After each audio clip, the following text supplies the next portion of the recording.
نحمدہ ونصلی ونسلم علی رسولہ الکریم اما بعد فاعوذ باللہ من الشیطان الرجیم بسم اللہ الرحمن الرحیم۔ اللہ رب العزت نے قرآن مجید فرقان حمید میں ارشاد فرمایا، یا ایھا الذین آمنوا کتب علیکم الصیام کما کتب علی الذین من قبلکم لعلکم تتقون۔ اللہ رب العزت نے ارشاد فرمایا، اے ایمان والو، ہم نے تم پہ روزے فرض کیے جس طرح تم سے پہلے لوگوں پر فرض کیے تھے۔ روزے اللہ نے ہمارے اوپر اس وجہ سے فرض کیے لعلکم تتقون، تاکہ ہم متقی ہو جائیں، پرہیزگار ہو جائیں۔ روزے کا مقصد اللہ رب العزت نے بیان کیا ہے، اور یہاں پہ ایک بڑی خوبصورت بات ہے کہ روزے کا مقصد جو ہے نا، اللہ جن سے مخاطب ہے وہ ایمان والے ہیں۔ یا ایھا الذین آمنو، اے ایمان والو، اللہ نے مخاطب کیا، اے ایمان والو روزے رکھو تاکہ تم متقی ہو جاؤ، پرہیزگار ہو جاؤ۔ آپ دیکھیں، اس ماہ مقدس جیسا کوئی مہینہ نہیں ہے۔ اللہ رب العزت کے پیارے محبوب نے اس کی بڑی زیادہ شان بیان فرمائی ہیں، جس میں یہ بھی آتا ہے کہ اس کے ایک دن میں اللہ رب العزت 6 لاکھ گناہگاروں کی بخشش فرما دیتا ہے۔ اس کی ایک ایک گھڑی میں اللہ ہزاروں نہیں بلکہ لاکھوں لوگوں کی بخشش فرماتا ہے۔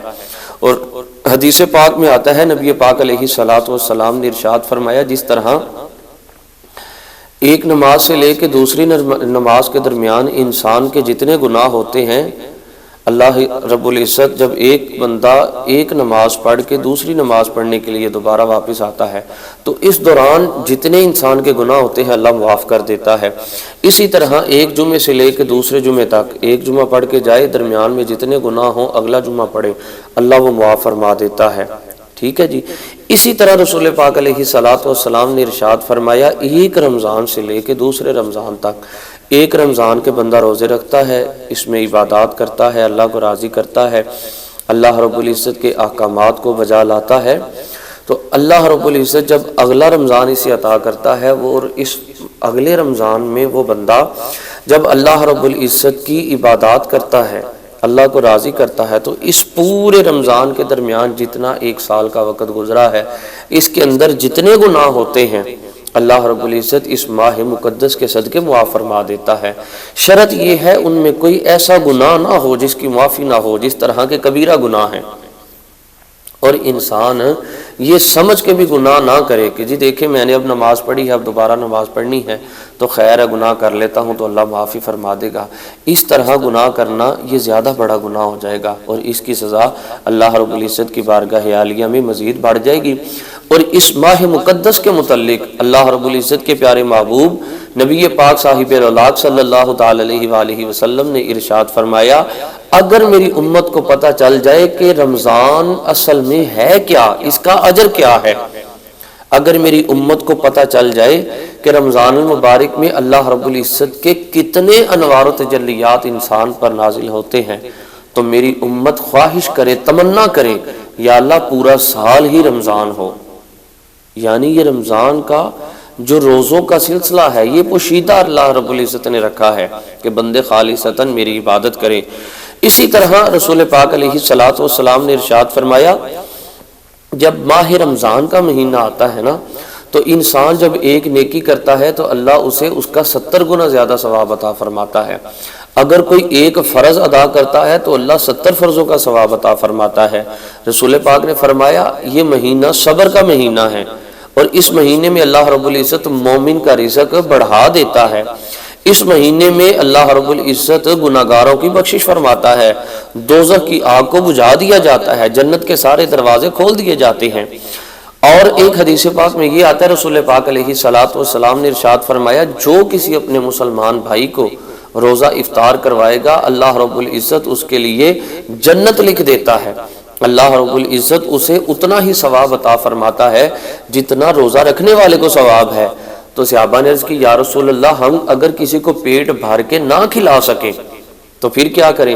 رسول پاک علیہ الصلوۃ والسلام نے ارشاد فرمایا، بے شک تم اسے اپنے حلال رزق میں سے ایک لقمہ ہی کیوں نہ کھلا کے اس کی افطاری کروا دو، ایک لقمہ ہی کیوں نہ اسے کھلاؤ۔ تو اللہ رب العزت تمہیں پوری افطاری کا ثواب عطا فرمائے گا۔ اچھا یہاں پہ نا شرط یہ ہے رزق حلال ہونا چاہیے۔ دیکھیں نا جی، روزوں کا مقصد ہے لعلکم تتقون، تاکہ تم متقی ہو جاؤ۔ اب ہوتا کیا ہے، بندہ روزہ بھی رکھتا ہے اور ساتھ میں دودھ کے اندر پانی بھی ڈالتا ہے۔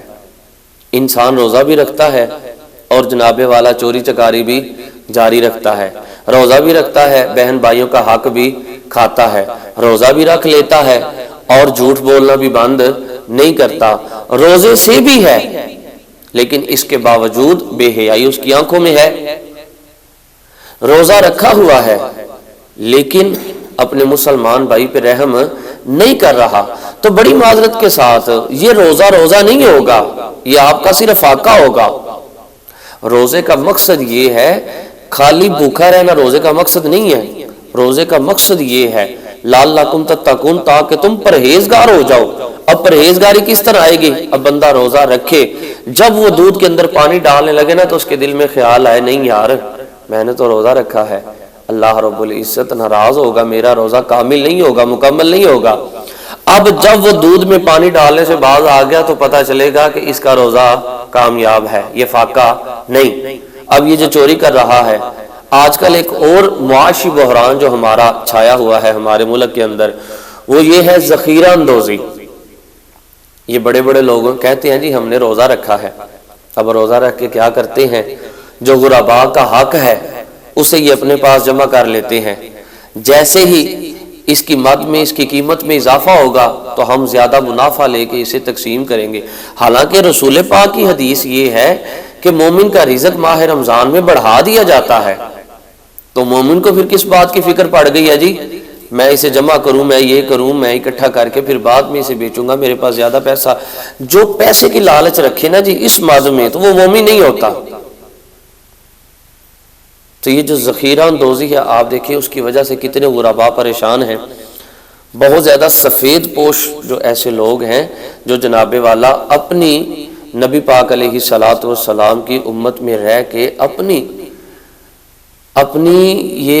وہ شایان شان نہیں سمجھتے، یا وہ خود کو اس لائق نہیں سمجھتے کہ ہم باہر جا کے بات کریں، شرم محسوس کرتے ہیں، ہچکچاہٹ محسوس کرتے ہیں۔